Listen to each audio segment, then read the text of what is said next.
5, 4, 3, 2, 1, 0.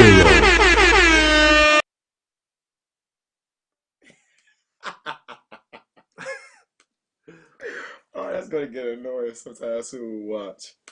Hi. What's up, good peoples? What's up, good peoples? What's up, beautiful people? Welcome to the Well. This is Thursday, June the 17th, 2021. Countering the Well. And I'm your boy, Pastor Raimon, a.k.a. Pastor Ray. And I'm his brother, Minister 3J, a.k.a. 3J, Jehovah God, Jesus Christ. Without the three, we can't be free. And we are so glad to have you with us. Listen, you guys know what time it is. Make sure that you comment that you're here, that you like this post, and that you share this post on your page. If you're on YouTube, make sure you share it to other. Why you keep looking at me like So I'm this? trying to figure out why I'm this close to you. Like, why am I this close to you today? Like, why are we so close? Because you love me, bro. And that's the point. I'm like you, though, so I'm so close to you. As long as you love me, man, that's all that counts. Hey, all right, let's go. I want to say good evening to Monika, who's watching. Pastor Mo. I want to say hi to my grandmother, who's on. Hi, Grandma. I tried to say hi to you earlier, but you had the door closed. And I want to say hi to my mom, who's on. All the people who's on, we just want to welcome you. This is the Well Encounter. Tonight, we're talking about tradition. Tradition? What is tradition? What is tradition, bro? Is tradition a good thing? Is it a bad thing? Jinx. You know, is it in between? Is tradition something we should follow? Do we all subscribe to it? That's the conversation. We have a beautiful panel, an amazing panel, literally a beautiful panel with us tonight. You know what I'm saying? I really am excited about that. Listen, what is the Well? We are a conscious awareness faith community, and we're the type of church that you don't often see because we talk about all the stuff that a lot of churches, traditional churches, don't talk about. But here on the Well, we like to make sure we attack whatever those things are. Yeah. Listen, we believe that everything we do should lead you to what we call our path of the 5 P's. You want to tell me what that is, bro? We have passion, we have power, we have purpose, we have peace, and promise. Now, we ain't going to do like last time because I really want to get into it today. Yeah. I want to get started. Yeah. So let's can we start? So, real quick. One thing we want you to do is we want you to encounter the Well, become the Well, and emerge and share the Well. Emerge and share. So it's like encounter Jesus, become more like Jesus, emerge and share Jesus, encounter love, become love, emerge and share love. You can see all of that on our website. And look, we want to give a shout out to our host of the evening, which is the Amplify Network. The voice of God, Jackie, is our producer, our super producer who's in the background, handling all things. What's up, Jackie and Amplify? Woo! All right, so let's walk into our panel. We have an amazing panel who's going to join us this evening. Without further ado, super producer Jackie, bring on Where's this the panel. Squad? Let's have fun tonight. Woo! Look at them beautiful people up there. Oh man, how we going to start this tonight? How we going to start? Listen, I guess we can start with the co-host first again. Yeah, I mean, brother Brennen, what's up, man? You already know what you got, bro.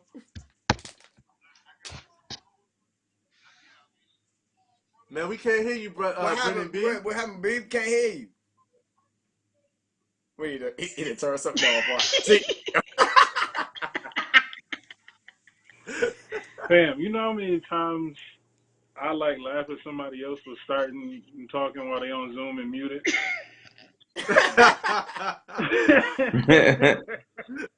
Karma.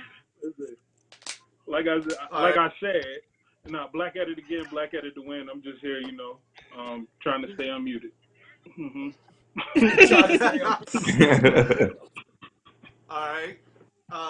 Middle box at the bottom. Brother, tell them who you are, then we're going to go into the top 3 that we have for the night. Man, I'm in the bottom. That's I'm the bottom 3. You see how he just did us, though? Pastor Tay, Blazing Radio, Church Mind and Matter. Every Sunday, 2 to 4 on the Blazing Radio. Download the Blazing Radio app, Church Mind and Matter. Just happy to be here once again. Yeah, man. Glad to have you again, man. And you have to. Yeah. All right. Well, listen. Listen. This conversation is so possible because there are 3 other people on with us who just challenged us. They were like, "Listen, we need some female power up on this encounter." And so we want to make sure that we honor that request and we honor that opinion and that and their beautifulness and their perfection. But let's start with our returning person, our returning queen who's up at the top with us. Miss Kim Carr, why don't you share with them a little bit about who you are, where you're from, what you're doing? Yeah. Well, hello, everyone. Good evening. I'm so glad and humbled and grateful to be back. And hail to you from Gambros, Maryland, where United Methodist Church in Odenton, Maryland. So. Ooh. Yes, indeed. Woo! We're glad to have you back, Miss Kim, the ever wonderful President Miss Kim. And then I want to move over to what is to my right, might be you all's, I think you all's right too. But the amazing, brilliant, and wise Minister Laura, we'll just call her Laura. She's asked that we call her Laura. Laura is such an amazing person. Laura, why don't you just share with them where you're from, what's going on with you, and how, what's going on? Well, good evening, everyone, and thank you again for the invitation. My name is Laura Kigueva James. I will be a commissioned provisional elder in the United Methodist Church in October, September, whenever our annual conference is. So I can't comfortably, I guess, with tradition, accept that title, Reverend. But outside of that, I'm a podcaster with my co-creator, Tamika Young Savage of the For Collared Girls podcast. So if you want to follow us, go over to For Collared, that's like the Green Girls, our podcast, and check it out. So thank you again. Glad to be here. Yay. Awesome. Love it. Cool. And then we have to move over to the box right under us, which is, you guys actually, what's so great about this is that this is the first time that you get to see her, but it's not the first time you're meeting her. Miss Nikki, Latavia, is a person who is with Latavia. Latavia, thank you for the correction, is with us every single week. She is holding it down in the comments. She is the queen of the commentators, and she is always bringing the heat and the fire. Y'all, this beautiful face of Miss Latavia, Miss Nikki. Miss Nikki, share with the people who you are, and where you're from, and what you're up to. Hey, y'all. I'm just glad to be here. I hail from Atlanta, Georgia, A-Town, stay down all day. However, I will be relocating in the next few weeks up to Virginia due to work. So I won't be in Atlanta forever.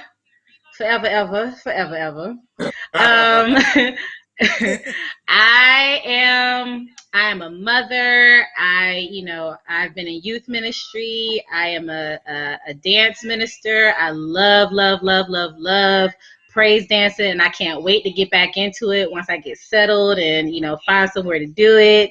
And I'm just here. Enjoy. Thank you, my picture.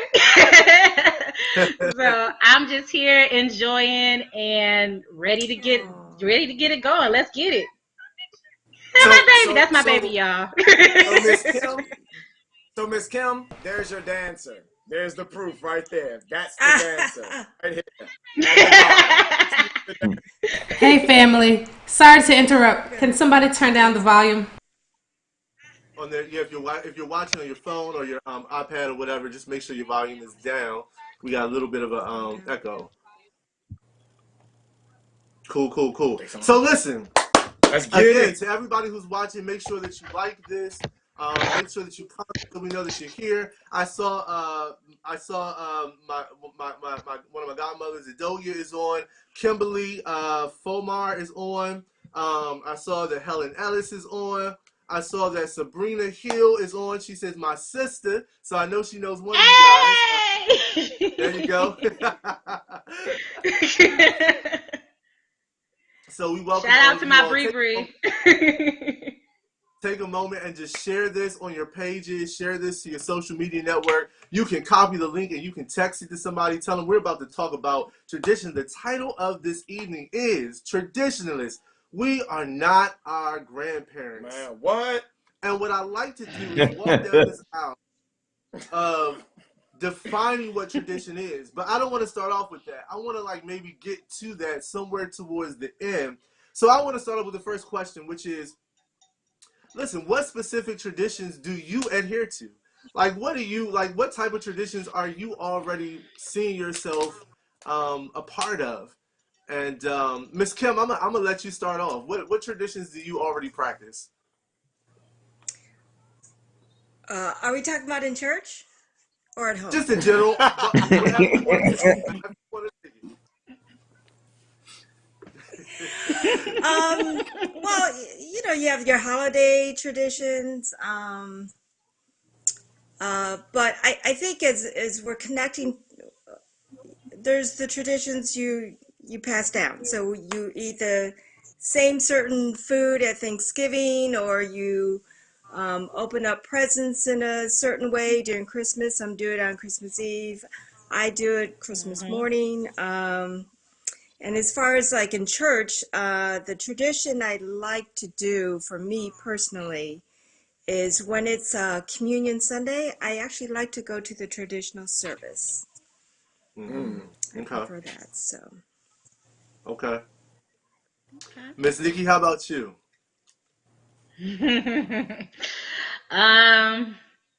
Shoot, I gotta think about that one for a second, actually.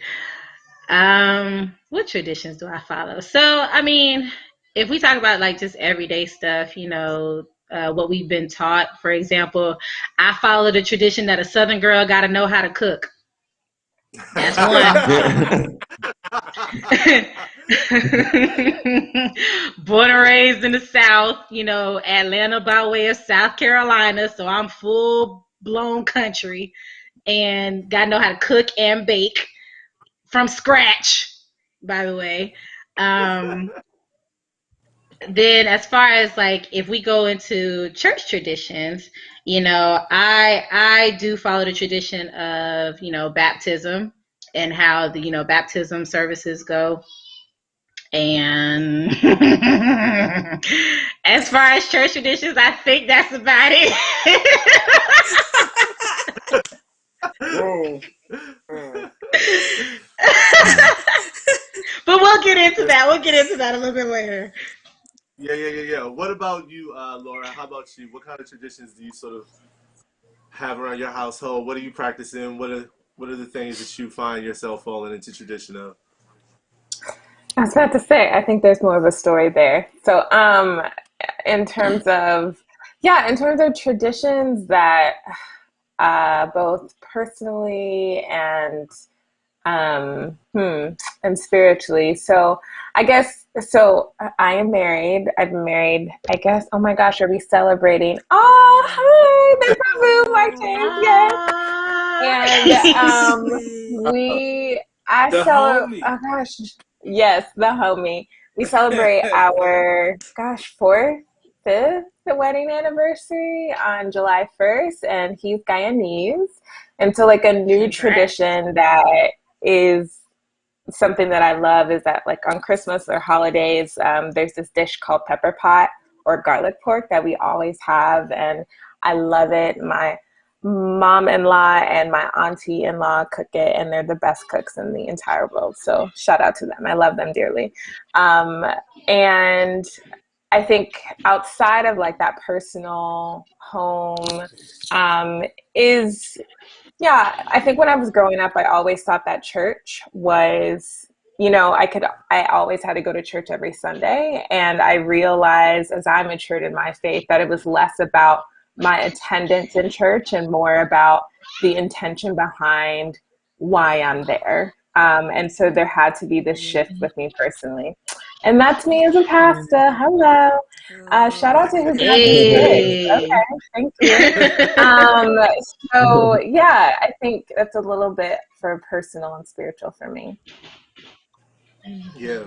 Now I would ask my fellas, but I want to keep a conversation going if you don't mind, fellas. No, go ahead. What I kind of want to push into is, so we talked a little bit about the different traditions that we all, kind of celebrate, but I would like to know, do we find that tradition is something that is a good thing?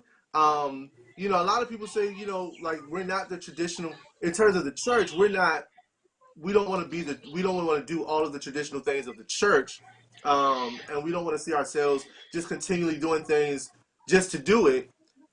Is tradition in the church a good thing? Is it a bad thing? Or is there an in between? And I'll let anybody hop into that. That's a good question. Go I'm ahead, happy to I kick think us there All right. needs to off. be a. Oh, I'm Oh, sorry. Go ahead. no. I hope that let's not create a binary, right? Whether it's a good or a bad thing, but really recognize how has tradition formed us individually and collectively as people of faith over time. And maybe like we can even capture that as a definition of what tradition is. And I think tradition has both formed who I am as a Christian, and I've also seen how it's formed separate denominations because, like, my spirituality is informed from several different traditions. Both my parents are from Burundi, so there's a history of both colonization and even prior to colonization, the culture and spiritual practices that we had. They were missionized, both Quaker and Catholic. I grew up in a Lutheran private school. I then chose to become a United Methodist. And so there are a history of traditions that have formed us, both with a reality of harm and also a reality of, I would say like a reality of affirmation of God's continued faithfulness, even through the realities of pain that have happened as a result of colonization and other realities. So I do think it's a between of, recognizing how tradition has formed us, both the good and the bad, and holding that tension. Yeah, yeah.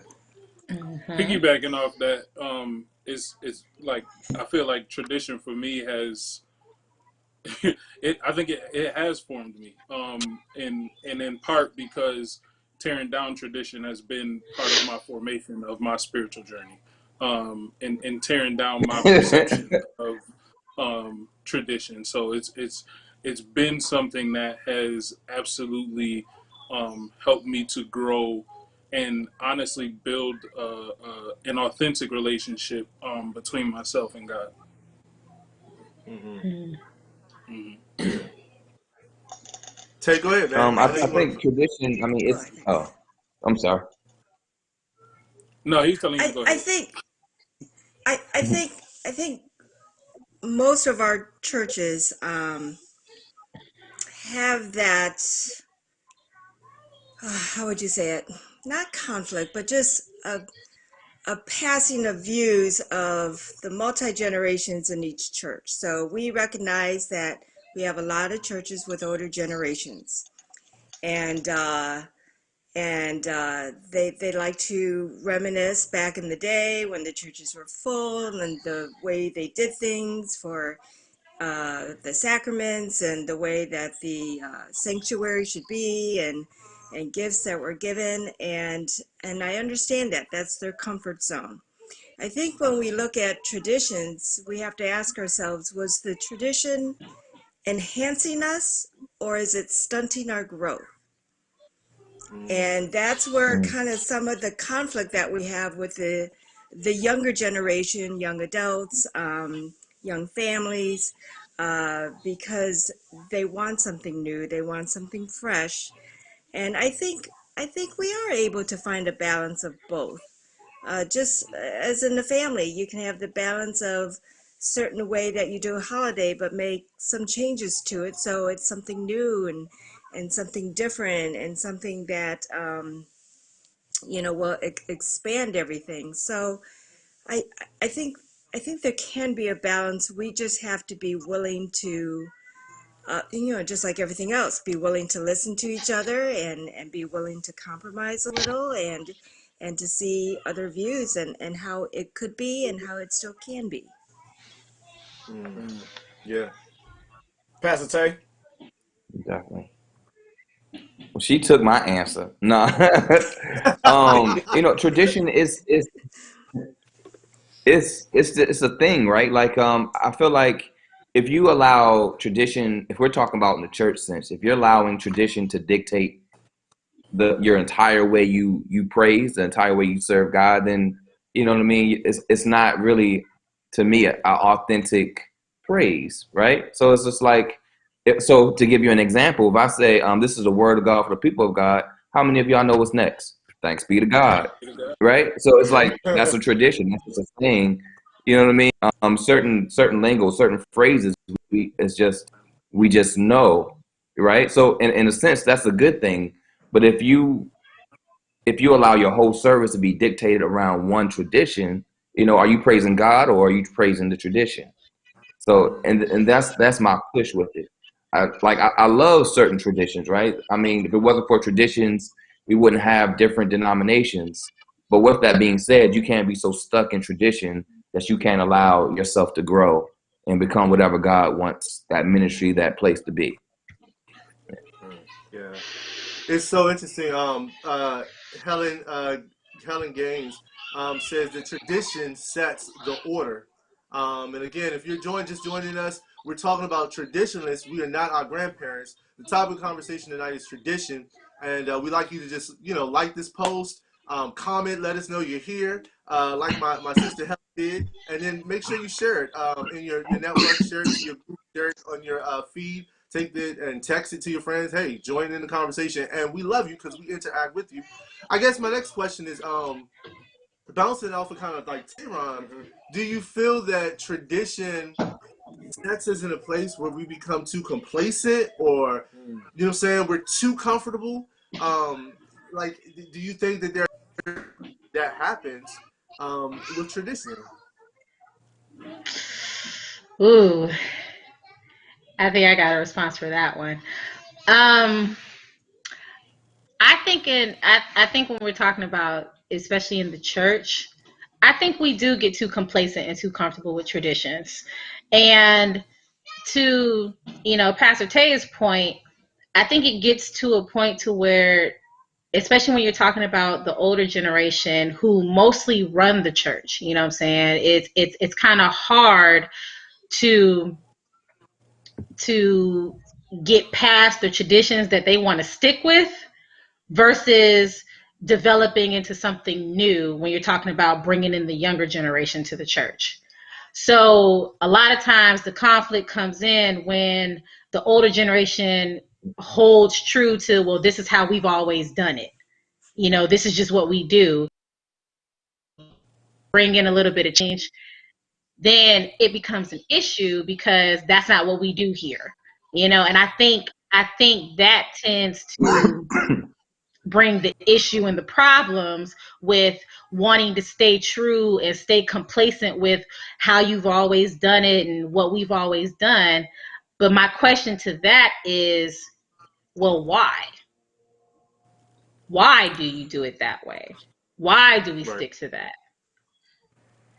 Where did that come from? And why was that put in place?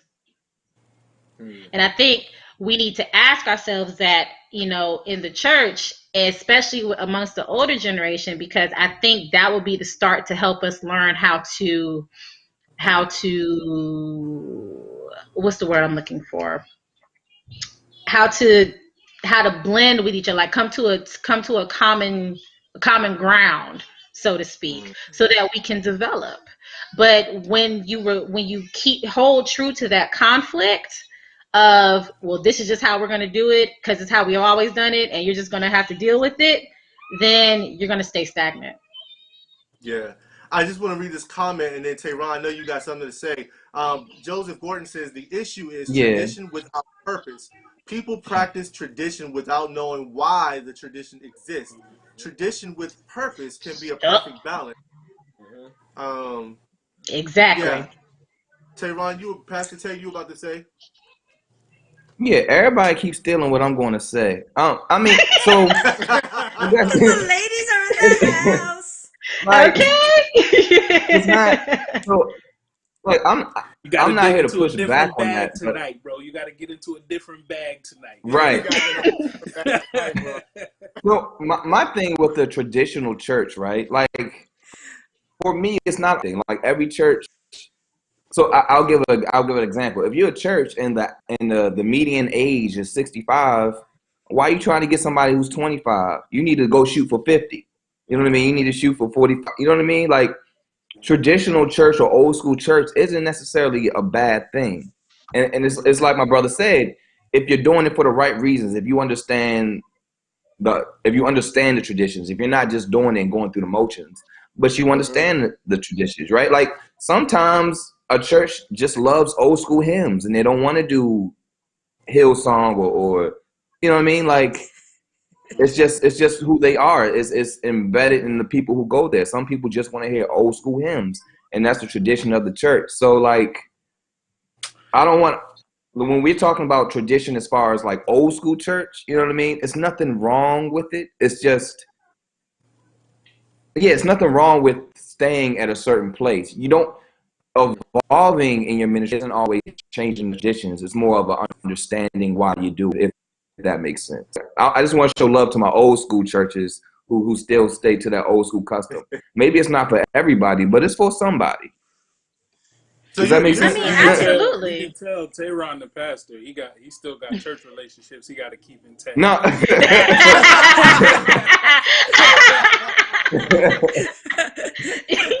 He got to stay politically correct. You know what I mean? He can't go too far off to the left. Don't get that pink no, slip. but truly, like, I grew up Southern Baptist, and then I went to Asbury, United Methodist Church Jessup, which is, old school, and then got younger. Refuge Church is a very old school church. Like, there is a beauty in traditional old school church, what we would call it. But even that's not old school if you go back even years, if you're talking about Acts and everything. So, there's a place for every type of ministry. One of the things that I talk about when I'm coaching people on youth and young adult ministry, I oftentimes say, listen, you have to know the culture of your church, right? Like, you got to understand the identity of your church. So when you say, I want young adults, this is what people have to understand. I'm telling you, like, I coach this all the time. Here it is, right? If you're asking for young people, do you want young people so that they will come in and conform to what is already established? Okay. Or are you saying you want young people because you really want their ideas, their fresh expressions, and them to lead the church into the future? But you have to be very sure about the culture of your church, because like, if your church is like, I don't know, 80 people, and 50 of them are over the age of 60, and then you got like the rest of them who are like, maybe young kids, and then you got like a few little young adults. The question is, right, like, why is that? Why is that? Because honestly, if you were already embracing that type of culture, I feel like that would already be coming through your doors. But you got to ask yourself, where are we as an establishment, and who are we really trying to reach, and why are we trying to reach them? Right? I think what I hear from you. I think that's a two-part. That's a two-part thing, though. I think, because on one hand, the tradition of church has been assimilation, and I think even leaning back into what Laura was mentioning of, like, some of the harm that has come from church and religion and Christianity in general has been because Christianity has been used as an assimilation tool. And so, like, that tradition has to, in a sense, somewhat die. And we got to stop that, because we can't continue to try to force Jesus on people, or our way of embracing Jesus on people, to get them to come to church. So come through, Brennan. That's the one. The second one, and it does. It kind of leans into the perception of I mean I have to choose my Touch words. it. Go ahead, do it. Come on, let's get it. Come on, B. Come on, B. It comes. Him and Say it with your chest.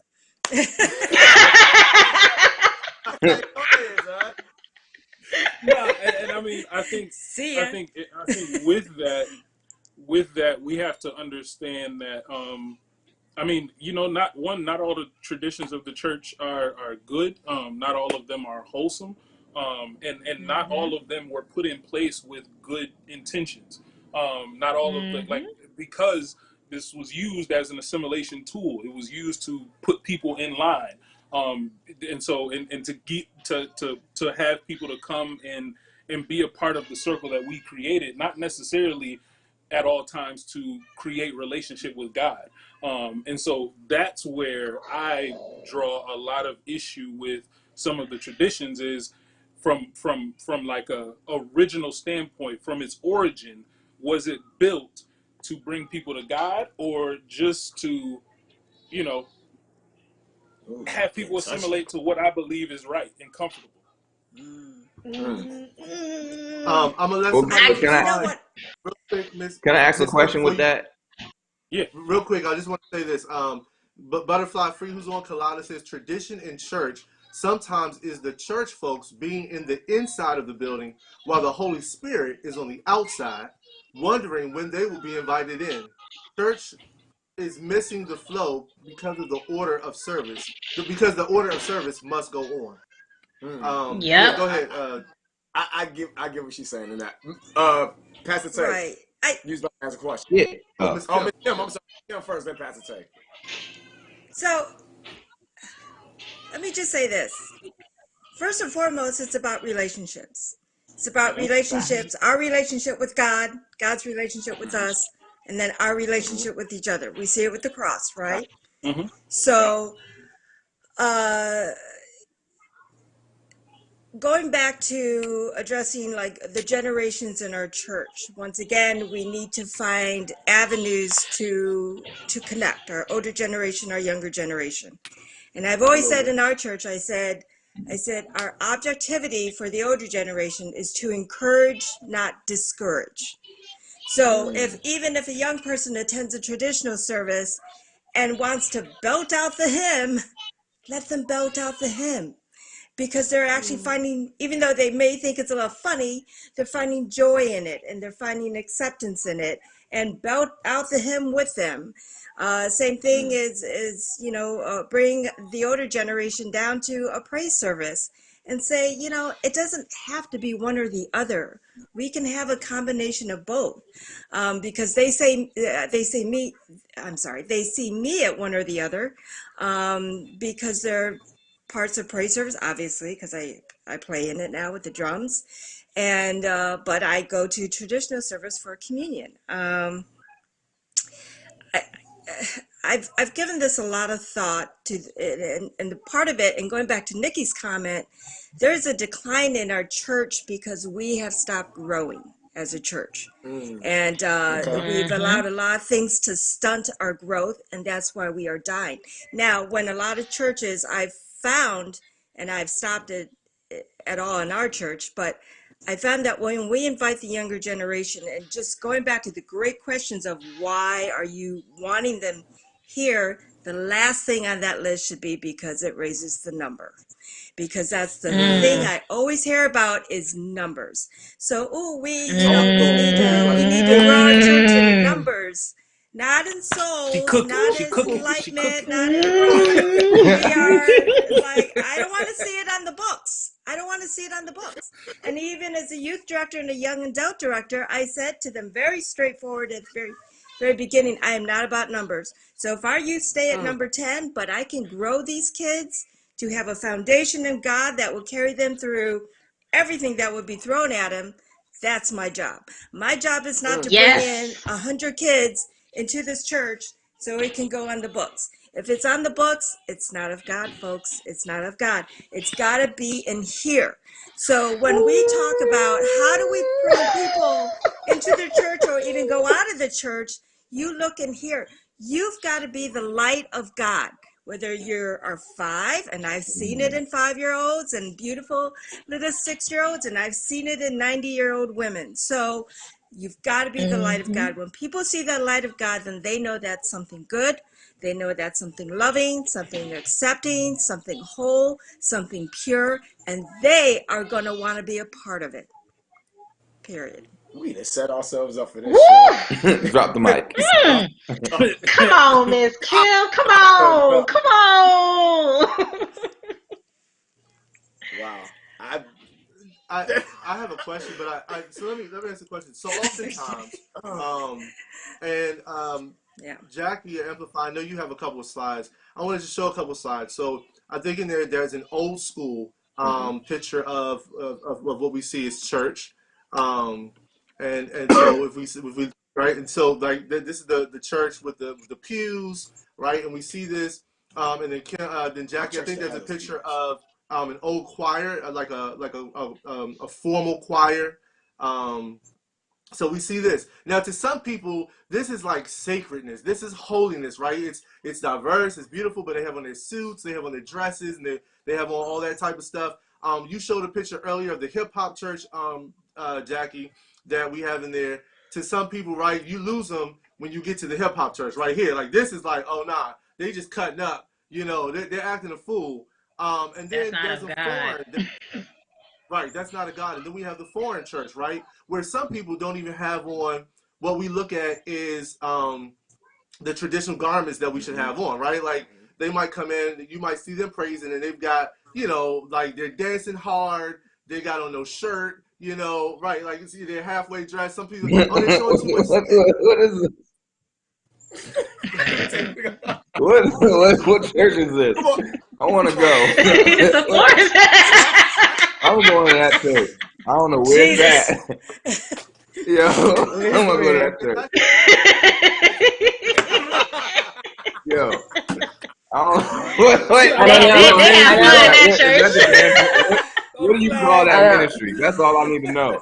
What do you call it? Praise and worship.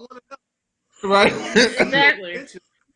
When you see those pictures, the and when you 4:30 see that, right? Some would say the first part of those pictures was real worship. That was real sacred. That was real holiness. The last part was not. Does tradition hold us back from embracing those type of that type of worship? So I want to be real careful. I want to be real careful, right? That we cannot prioritize or put on a platform a U.S. centered context understanding of worship and praise. And like the pictures that you showed is really what the colonizers brought to, I'll specifically say my community in Burundi, of how we do worship. And I think and for my family and my culture, where I come from, the drum is our way of life. The drum is how we talk to the divine. The drum is how we, that's not my community, but the drum is how we honor, who we are as a people in relationship with God. And no shade, I appreciate the picture, I'm listening. but I just want to acknowledge that was not my community at all. But I say that to say is that this gets back to the piece about the harm, right? Like, the reality is that when the missionaries came to my community, my family, they told us to put away the drums because it wasn't Christian. That you can't talk to God with the drums. You can't talk to God by clapping or moving your body, but the only way that you talk to God is in song and sitting stoic in a pew. I'm sorry, hell no. That just isn't. Like, who are you in your whiteness, in your maleness, in your Americanness to come to my community where God has been from the beginning and say who is and what is not God? And so I want to be very cautious to say, towards the end of the picture could have definitely been a praise and worship service. Is it related to Christianity? Yes or maybe not. I don't know. I don't know the context for that, but I want to be very careful for us to say that, tradition starts with this U.S. perspective, this U.S. centered understanding, because the reality is, like, God from the beginning has been in people and creation, right? And so how that sense of And often the church blocks that sense of connection with the people and creation. These four walls, these pews that don't allow us to move.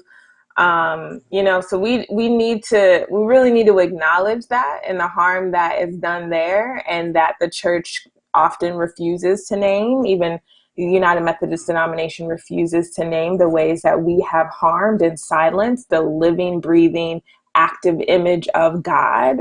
And that's just a place where we need to start. But thank you for the photos. I didn't mean to throw shade. I'm just saying that that's not my family. No, we got you. We got you. Cool. Ooh, I have Tay a. was gonna go on tour. I got. So to Miss Laura's point, like, she is absolutely right, because first off, God is big. He is huge. But we tend to put him into this little tiny box and dictate what he does and doesn't allow as worship to him, as offering to him. You know what I'm saying? Who are we to know the mind of God, to know what he deems as acceptable worship or as acceptable praise? First of all, if we want to get biblical with it, let's not forget David danced out of his doggone clothes when they brought the Ark of the Covenant to Jerusalem, or to the city of David. You know what I'm saying? So, and it was acceptable in God's sight, because when his wife criticized and ridiculed him for dancing out of his clothes and looking like a quote unquote fool, guess what happened to her? She got cursed with barrenness by God. So if that wasn't acceptable praise and worship for him, why would he punish her for ridiculing him and quote unquote checking him, which is what the church tends to do with people all the time? Because you didn't conform to this type of worship, because you're not conforming to the way we do things here, because you're not dressing a certain way, or because you're not looking a certain way, or because you're not talking, acting, doing things a certain way, you don't belong here. That's not acceptable to God. That's not true praise. For a long time, dancing wasn't even acceptable as a form of worship in the church. Praise dance is fairly new in church cycles. So when it comes to traditions in the church, yes. Especially in American culture, definitely. Exactly. My point. People have been dancing for God for years upon years upon years. That was a common form of worship with the Hebrews. You know what I'm saying? So we're not gonna sit here and act like they're, to Miss Laura's point. No, the American gospel way of doing things in the church has caused a lot of harm and has caused a lot of confusion when it comes to causing that disconnect between us and God. Pastor Tay, you look like you got something to say, bro. What's up? I don't want to say. No, I mean, yeah, I hear what everyone's saying, but also to everyone's point, if we're going to take when you look, even the African American plight, look at something as simple as an usher, right? When they hold their hands and wear white gloves, that was so black people wouldn't touch white hands when they hit the collection plate, right? But look what African Americans have done. They've changed the dynamic and made that something of, you know what I mean, that's honorable, right? So we don't think about the horrible past that derives from. So yeah, right. There's the church has a terrible history, but how many people know that history and know the difference between it's something that's honorable, exactly, and that's but see, we can't. My thing is and that's where I was saying earlier. For me, I don't think we can continue in the actions when. But that was the question I was going to. That's what I was going to pose to you. Mm-hmm. That's what I was going to say to you. That's what I was going to pose to you, because it's like you say, like, we have these traditions, but do we understand why they are? You know what I mean? That's the thing. So if we want to change that and evolve from that, we have to know why we're doing it and where it comes from. You know what I mean? Mm-hmm. So even. No, go ahead, Tay. Go ahead, and I'm gonna ask you after. Go ahead. No, I'm gonna ask you after you finish your point. But even as you say, like dance, like, I do mime ministry, and certain traditions I follow because of certain traditions that come. I don't know if it's right or wrong, but once you understand, so like when I see a mime who only covers half his face, for me that's blasphemy, because you cover your face so the people don't see you; they see the image of God. You don't wear shoes when you're on a pulpit for reverence of God. Now that's a tradition I follow because I've researched mine, but someone else doesn't know that, and they just do whatever the trend is. But that doesn't mean they're serving God any less. You know what I mean? So it's that give and take thing. It's like you say, if you don't know, you don't know. You know, but you know what's the saying? When you know better, you do better. Right. So See, but they, I love how you're fighting. I love how you're fighting. I love how you for the right. I love it. I love it, Tay. I love it. So my question to you, Tay, do you think we need to start teaching what the traditions mean instead of just thinking everybody should just know what it is when we come into this life or walking in the life of Christ? Like, instead of just saying, oh, well, you're here now, so you're supposed to know what all this is. Do you think we should be explaining what the traditions are to give that understanding? Of course. I mean, like if you're a babe in Christ, you're not going to know. But even Scripture says to study the Word to find yourself approved. But you know, when you learn these things, when you come into the presence of God, to come to church shouldn't be all a person is doing. You know, you should be engulfed in the Holy Spirit. And if the Holy Spirit tells you to do something, you know, you do it. I just feel like, how can I put this? The traditional church has its flaws, but it's also a great thing. And yes, we can evolve to do something else, but you know, our at least for me as an American, that's our core. I look at it like NBA basketball. It was just man on man, right? You couldn't even do zone. As the NBA involved, it was like, oh, you can. I feel like it's kind of the same thing with church. I know that's an oversimplification, but that's just my feel. So I know that somebody says, "Oh no, they didn't. We cannot stereotype God."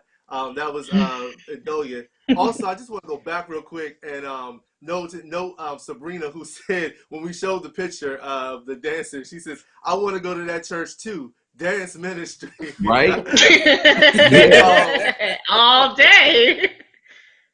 Kalana said this, and I have a follow-up question. Kalana says, folks, it says, folks be taking tradition over the top sometimes. Like Jesus wasn't the original street prophet. Jesus was for the streets. That goes back to hip-hop. I have a question. So we see Jesus turn water into wine. We even have a slide of Jesus turning water into wine. We see Jesus turn water into wine. There it is, right there. Wait a minute. But where's Nikki? Where's Nikki in the picture? Oh yeah. That's crazy. That's crazy. Don't be coming for me, Miss Kim. Don't be coming for me. Why is Jesus And whoever came up with that picture is funny. Yeah, like there's something wrong with the picture. That's why I had to use it, because it's a complete. I couldn't find any pictures that really like interpreted well, so I had to go with the complete wrong. Yeah, that was the best. Yeah, you got it. If you're gonna go out with a bang. It's like Matrix Jesus or something. Right, like bottles flying everywhere. Right, like Superman, like just bam, Jesus was Oprah with bottles. You get a bottle. You get a bottle. Right. Brennan. They said you saved the best wine for last. Right, this is the best wine out of all of them. Jesus. Yes, Jesus. The best wine. Y'all crazy. Jesus came with the best wine. Wow. Oh man, Listen, y'all about to get me started. My question is though, we see Jesus turn water into We're wine. gonna have ministry at Total Wine after this. We ain't gonna never They get close to at Total 10. Wine Let's ministry. go. They close at 10. So we can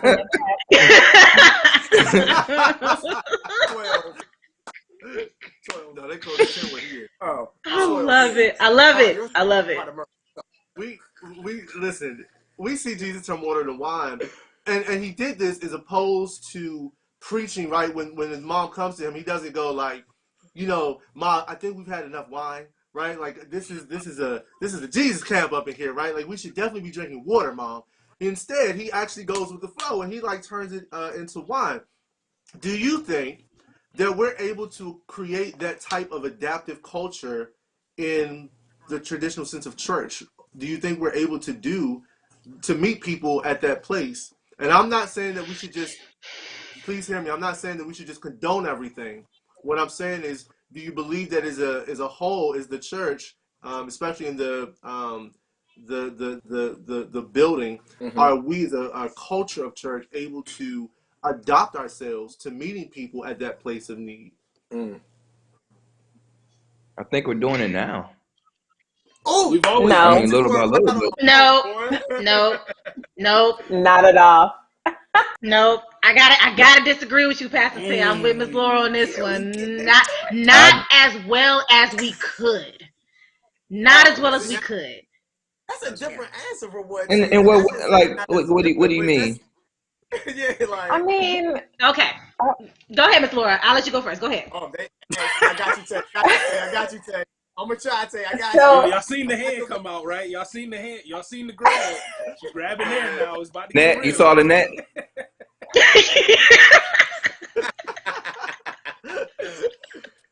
And then So I I will quickly say that there's a difference between the institution of our church and like our faith. And I think, I see our denomination, United Methodist Church, the denomination United Methodist Church, as an institution, as a traditionalist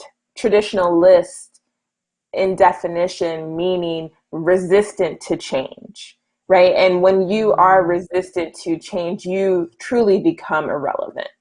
No matter how many PR campaigns you have, how often you try to innovate yourself, you are like inevitably resistant to change. And I think that often institutions then are so focused on keeping up with the framework that allows them to exist that they forget the movement of the Holy Spirit, and which calls us to be bigger than our traditions, bigger than our institutions, bigger than our building, and actually moving along with the Spirit throughout the witnesses over time, which again is an understanding of tradition being what has happened over time, who are the cloud of witnesses that remind us in our understanding of God to remain faithful. So I think that there's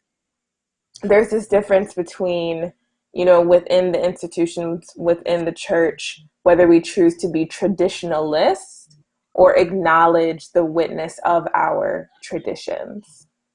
I like that. And I think one is over the other. Mm-hmm. I like that. Hold on, Tay, because you had another comment. You had another one. Miss Nikki, go ahead before you go, Tay. She had the hand ready for you, bro. She did have the hand. Okay. To piggyback off of that, right? when we're talking about the institution and how it operates, I think a lot of times what has happened is that they have formed their own definition from traditions of what holiness is. And with them doing that, what has happened is we tend to shun or cast out people who don't meet that standard of holiness that was set by our traditions, by the institution's traditions.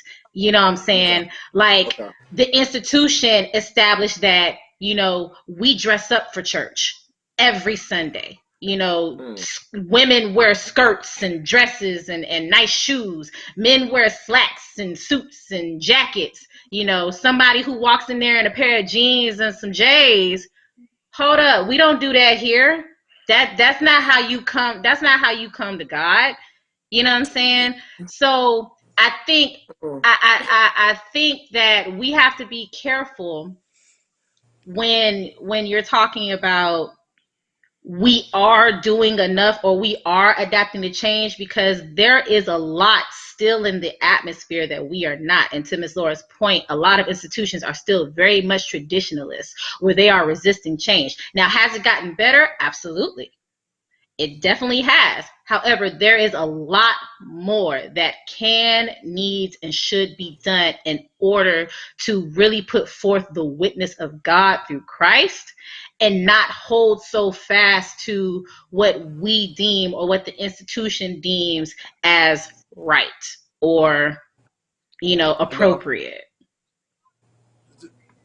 Miss, I before we get to Tim, So hold on, Tay. Hold on, Tay. Hold on. Kim, Kim, I know you've been quiet, and I think about this in terms of Kim now is playing the drums in church. Kim, does this resonate with you, or do you kind of see it that she's been banging on the drums? We got a picture of you playing the drums too, believe it or not. But do you see this? Look at this. She said what? Does this resonate with you at all, Kim, or do you see it in a different light? Just curious. There it is. Oh,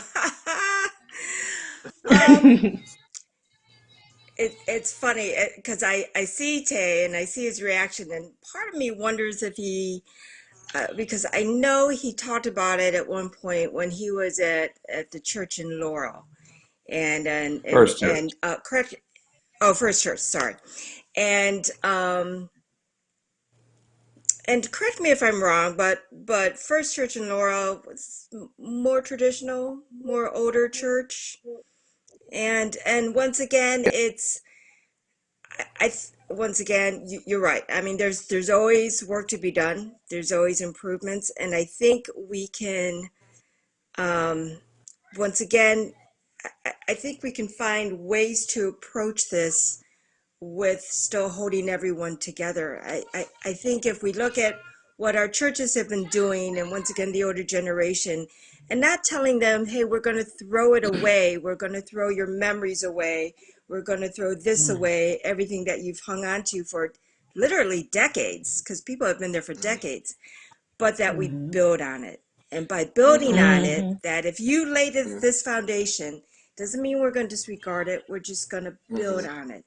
And prove and make it better, and most importantly grow with it. I think points were made where it was right. Sometimes our institutions get so lost in the building, the politics, the business aspect, we lose the whole spirituality and the whole wholeness of God through it. It's interesting when I've come across people from other countries in poor sections, and their faith in God is great. It's and you think, massive. gosh, you have nothing. I mean, compared to us, they have nothing, but they don't have the distractions. Even their hardships are so much greater, and they have such faith, but they don't have the distractions that we have, and that we not only that we have, I would say, that we allow. Why do we allow it? Why do we allow it? We're like the Dorothy in Wizard of Oz. We have the ruby slippers, and we're pointing fingers at everybody else, but we're the ones allowing it. We're the ones allowing everything happening on Sunday instead of taking time for God and taking time for family and taking time for each other. But now people are choosing between soccer and church, or soccer and a Bible study, or whatever it is in your lives. But responsibility is on us, folks. I got you, Tay. Real quick, Kimberly Fomar says tradition is like the foundation. To Kim's point, she said it gives you something to build off of, but it is also good to allow change. But your change should be based in the Word and what does God say we should be doing or not doing, for that matter. I like that. Butterfly says God is the same. I think, and just to Yeah. tap onto that, it should your tradition should be based in the Word too. Facts. Yeah, Facts. that's good. And I'm gonna read on a couple of the Got more. something on that, Brennan. Hold on. Yeah, there's some more posts that I want to read. To all of our people who are watching, make sure you're sharing this with your folks. We got just a few more minutes left, but I do want to go ahead and yield to Tayron. Yeah, take it, Tay. Go ahead, because Man, it's been so long. The moment is gone. No, no, but to the point. Listen. Church is changing. Is it as fast as we want it? No, but again, so Miss Kim talked about First Church. We had the young adults. We had a morning service that was traditional, and we had evening service that was contemporary. We had more young people in our traditional service than we had in our contemporary service. So the thing to say contemporary is just for young. You know what I mean? I think what young adults want is just a church to be genuine and be true to who you are. Now, to the point of church doesn't change. Listen, I don't ever wear a suit and I don't ever wear a robe when I preach a sermon. And anybody who's ever seen me, I mean, church has evolved. It's not the same. You got to dress up anymore. I've seen the difference over time. I've been in plenty of churches. It's gradual. I'm not saying it's Right. great, but it's gradual for the better. So like look at like a Destiny church, like a Transformation church, First Baptist of Garden, those mega church. Why are young people going to those churches? Right? It's not just for a concert. I can watch a concert. There's something happening that are bringing these young people there. So just from if it wasn't happening, they wouldn't go, right? So I believe that type of movement is happening. Maybe not at the pace we would want, but again, I go to my last statement. I said, young people go to church. You want church to change, but you don't go to it to make the change. Go to church and suggest it. And if they don't do what you want, go somewhere else and suggest it there. You can't be on the outside of church and say, I don't want to go in because they do this, but you're not willing to go in and try to change the dynamic. So that's where I'm leaning back to the original question. I think the church has the capacity to develop that adaptive culture. Great state. Totally they have agree the with capacity to do it. Have we done it? No. I mean, and from a sense of like, if we really want to talk about the tradition of the church, let's go back to Acts 2. That's not the church that we live into right now. We've changed from that. And I mean, from dancers being introduced, drums being introduced, piano being singing being introduced, all of these things were changes that have happened, whether quickly, at a snail pace, or at a just a regular content pace. These things have happened, and these changes have happened, and we've embraced them now. So like, do we have the capacity? Yes, the church absolutely can be adaptive. We can be adaptive and still be Christ-like, and still be God relevant and all of that. But we have to so to answer the question, to me, tradition is more about comfort than anything else. What I'm comfortable with.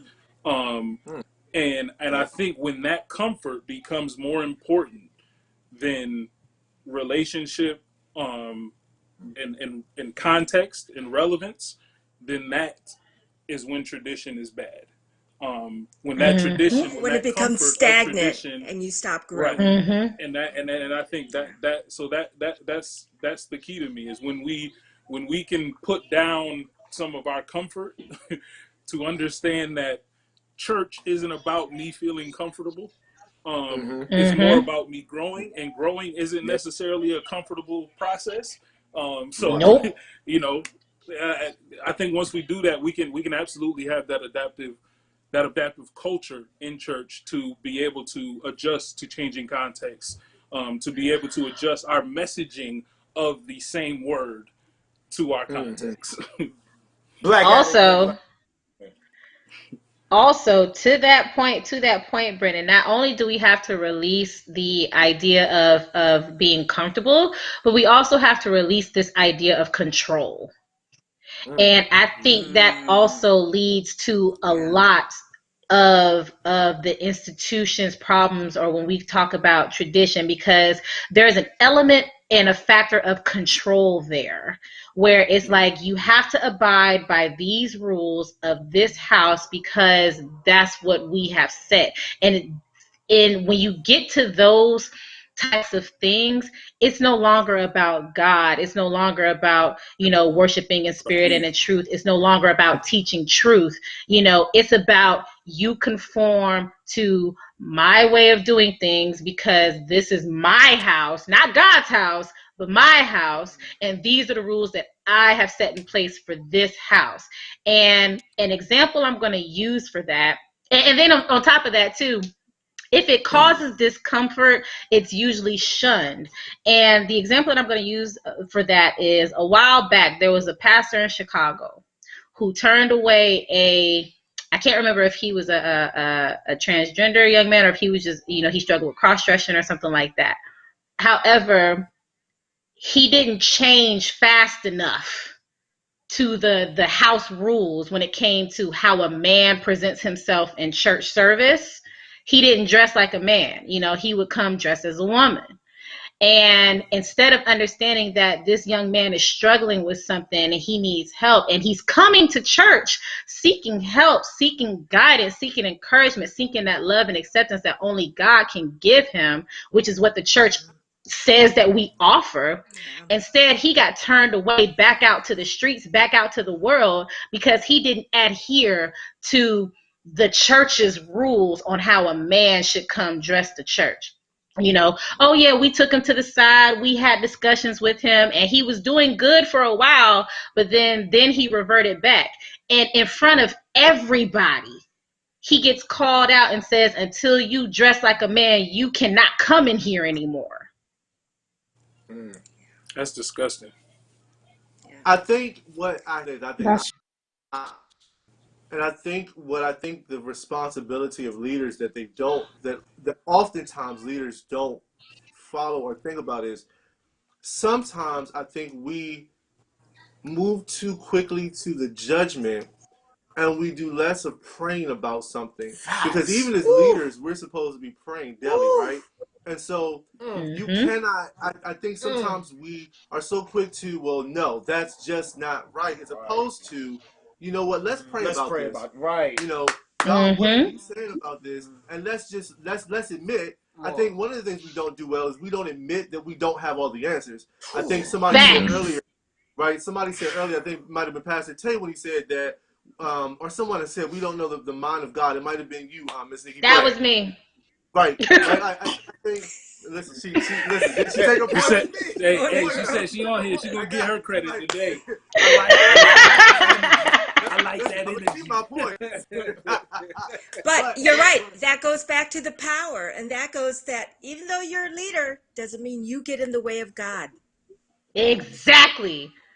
That's that element of control. That's that element of control I was talking about. And then to Miss Kim's point once before, talking about the numbers, when you focusing more on what it looks like to everybody else on the outside, you miss the move of God and what God is really trying to do in your church. And it's your responsibility as the leader, as the shepherd of that church, who is supposed to be guiding the sheep, to allow God to move through you, not you take control for yourself and try to glorify yourself. Yeah. We're getting real on here. Well, I like it. Listen, I know we're about to. It's like part two. We're gonna have a part two to every episode. We need to make movies out of this. I think we all have enjoyed everyone on tonight. It's just been dope. And I'm so glad that Miss Nikki, Laura, Kim, I'm so glad that you all challenged us to have a show or encounter. Shout out Miss Laura, she was the one that brought shout out for Laura for the absolutely. Kudos to Miss Laura. It's all because of her. So Miss Laura, let's salute you real quick. Real quick, everybody in the comments, if you would like us to talk about something, if you have something that's on your mind that would like us to talk about, put up a topic. We are open to almost everything. Almost. Almost everything. Almost. I think we Let the should be pictures open guide everything. And just Drop what he a said with the comment, leave it in the comment, message Encounter the Well, just send it to us, let us know that, it's a subject you want us to talk about. And we down to do our research and, see if we can come up with something interesting to talk about. Most definitely. And to follow on with that, you even want to get on here with us to be able to talk just like these three ladies did, man. Just say something, bring the convo, and let's come up and just have fun. This is all it is. What is Tay doing? Put down the glass. On that. I think he's getting another glass. That's all right. Look, no more for you. You're getting cut off. You're getting cut off. Look. As I take my sip. The traditionalist is lit on the live. I'm not traditional. I'm not the tradition. I'm playing, bro. You know I'm playing. I'll tell y'all later. I just want to read last little comments that some of the last comments we have. Hey, Brennan, your mom is on, and I love it. I've missed a couple of her comments, but she's been great. She says that God never talks about traditions. I love that comment. She also said we have institutionalized the church. Kimberly agreed with a lot of it. She said exactly. Nicole Robertson was like Robertson. She was on deep, but she said that's deep. I see that Monica was on. She said facts, and she said she got another one too. Pastor Mo. Yeah, she said something more than that. Yeah, I'm about to read that now. Pastor Mo, every church isn't the same. Every shepherd isn't called to shepherd the same people. So whatever church suits you, where you need to be, that's where you should go. We can't knock tradition that certain people like. The growth comes from the individual themselves, which is a true fact. And I have this one other comment from Helen Ellis, who says you have to be careful. And this is so crazy because we don't have the time, but I wanted to go so deep into this, so it might be a part 2 to this. If you guys would think about it, maybe part 2. Following up. Get ready, y'all. Get ready. Part 2. Get ready. Same case. Let's go. But she says you have to be careful. We have to remember that mostly in smaller or older grounded churches, financial backing comes from the traditionalists, who are the established. No. Oh Lord. Oh God. Next week. We not doing that. No, we can't do it. Dead wrong. That's dead wrong. I just want y'all to know. That's not wrong. If we having part 2. I want all the smoke. Yeah, no, we gotta have a part 2 on that one. We can't end on that note. I'm with Brennan on that one because I'm with you. I'm with Brennan on that one. That's the subject right there. That's the let's talk about the financial backing. I appreciate you for giving us our subject. Let's do that. Yep. Let's talk about that. Yep. Ain't no August. Next Thursday. Thank you. I'm gonna forget what I was talking about. I'm available. Okay. Talking about August, part 2 August. That's a whole nother topic. August. Nobody's even gonna remember what we originally left off at. This has to go a whole next month and a week. half away. You want to say August? You be surprised. Part 2. I'm free.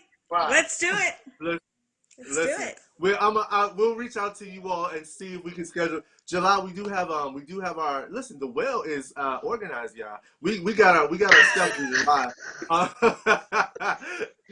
We need a special show on Friday. Okay, late night. The well after dark. The well after dark. That's crazy. The well with the lid off. Right. No cap. The well, no cap. Already beat us to that punch. I think Pastor said already beat us to that punch. Listen. Yeah, make sure that you, if you watch tonight, if you have been a part of this tonight, make sure that you like this, that you share it. Go back and rewatch the parts that you missed. You can follow us on all of our social media. Look for the handles Encounter the Well on both Facebook and on Instagram. And like Brennan said earlier, you can DM us at either place. Make sure you follow our website, www.encounterthewell.org.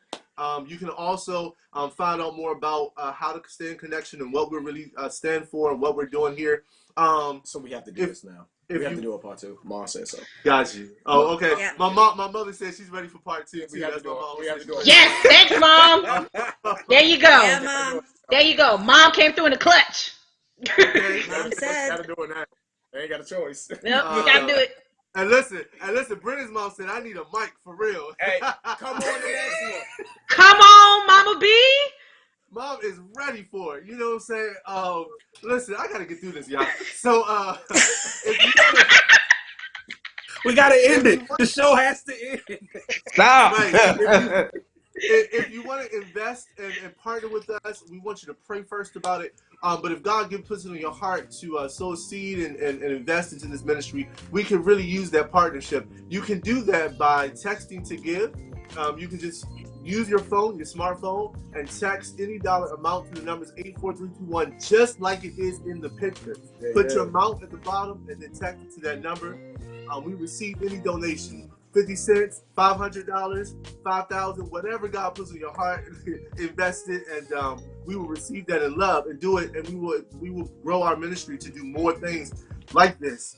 Last thing, to our wonderful queens who have been on with us, any last comments you just want to share? Any last things about yourself? How can people follow you? And yeah, share that with the folks. We'll start with you. Yeah. Who's going first? Hey, I'm saying, which one going? Miss Nikki. Go ahead, Dickie. Thank y'all. I mean, I'm on Facebook and Instagram. Y'all can follow me on Facebook at Latavia Miss Nikki J. However, I'm gonna be completely honest with y'all. I don't be on Facebook like that. However, I foresee that changing in the future. But or you can hit me up on Instagram. What is my Instagram handle? I don't even know my name on Instagram, y'all. Hold on, forgive me. My name Latavia Nikki J. Latay Nikkij. That's my name on Instagram. Y'all can follow me. I don't do much. I'm a regular person, so Next. Your mom. I'm a mom. She's a mom. That's right. Miss Kim. I'm on Instagram at KP Carr. Very easy. KP Carr. And you can catch her drumming on Sundays. Where's your ministry you're drumming at? I need some lessons. Nichols Bethel, UMC. We live stream, so the 9:30 is the contemporary service. And I'm taking a summer hiatus, but I'll be back in September. Awesome. And Miss Laura, how about yourself? Yeah, I'll end with a quote from the amazing author, prophetic witness, Octavia E. Butler, that says, all that you touch, you change. All that you change, changes you. The only lasting truth is change. God is change. You can follow me at For Collared Girls podcast, where we talk about all things Black women, women of color, and ministry. So that's For Collared as the Green Girls, Instagram, Twitter. Follow us. Awesome. And if you send me the handle, I'd love to highlight that on our pages too, Laura. That would be dope. Will do.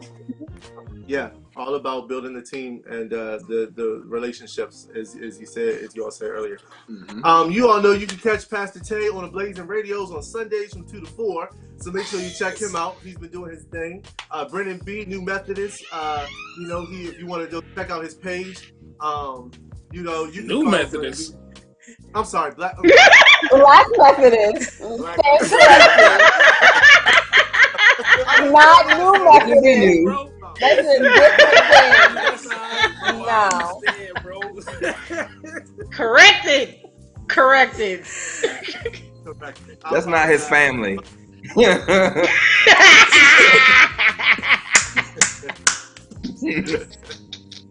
But Brennan, really, is it black? Is it Black Methodist or Black and Methodist? Black Methodists. Yep. BlackMethodist.com, Black Methodist on Facebook, Instagram, Twitter, actually on YouTube too. So all of them. Yep, we don't know all of them. No. Oh shit, I was supposed to go. My bad. Yeah, you can catch me on Facebook, J.U. Jackson. Also on my fan page, the number 3 JAY, and also on Instagram, the number 3 JAY113. And that's all. There you go. And all my things are I am Ray Jackson. I am RAI Jackson. Listen, we have enjoyed you, ladies. We have enjoyed everyone that's been on the panel today. Thank you so much. To Amplify Network, Good, ladies. we want to hey God. We love you, Amplify. Make sure you follow Amplify Network on all things, both on their Instagram, Twitter, and their YouTube and their Facebook. The Amplify Network or Amplify Network. You'll find them. It's a beautiful orange logo. Until next time. Hold up. We're not done yet. Ray Jackson, 3. Oh, she got the T on. Right now. That's fire. Hey! She got the Amplify T on. That's fire. What happened? Amplify. Hey! Amplify the shirt. Yay! Yes, Amplify Network. Yep. Listen, next week we're talking about cancel culture. So make sure you set your alarm for next Thursday, 8:15 p.m. We're talking about cancel culture. We also have a special special we're going to bring you at the end of the month. We really I want to talk about it, but I actually have not talked to Jackie totally about it yet. But set your clocks for the 27th of July. It's going to be huge. We're going to talk about if Amplify's cool with it. So I haven't got total approval, but if Amplify, we're going to finally come back to the N-word. We're going to be talking about the N-word. So that's a special one that we bring to you guys. Miss Nikki, you make sure you down in the comments for that one, girl. But that's the 27th of July. Listen. I got you. Yes, indeed. Yes, indeed. Other than that, listen, we love you. There's nothing y'all can do about it. And we'll see you next week. Peace out. Mwah!